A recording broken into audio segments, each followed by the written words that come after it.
As journalists gathered at London's Frontline Club for an awards ceremony to recognise the work of freelancers worldwide, one member of the club was notably absent.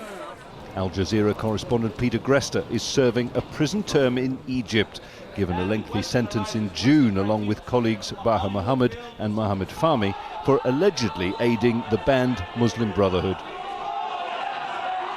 In a keynote address compiled by Peter's family, based on conversations with him and delivered by co-defendant Sue Turton, he reflects on the increasing dangers for journalists in conflicts defined more and more by ideology. My point is that in all of these battlegrounds, whether hot or cold, journalists are no longer on the front lines, we are the front lines. In this wider conflict, there is no such thing as a neutral, independent reporter.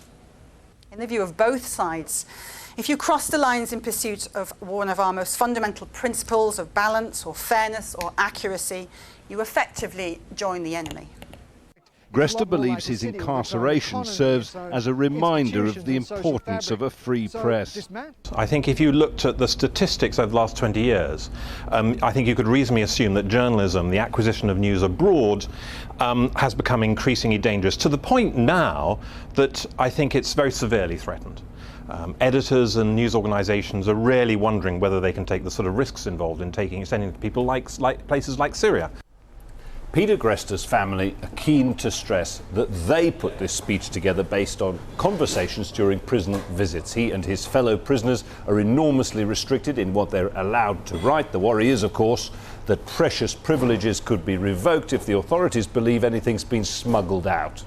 The men are, of course, not free to speak their minds. A campaign in media newsrooms, online and in capitals around the world has sought to build pressure for their release. Their predicament is one close to the hearts of many journalists, sometimes at risk simply for doing their jobs. Jonah, Al Jazeera, London.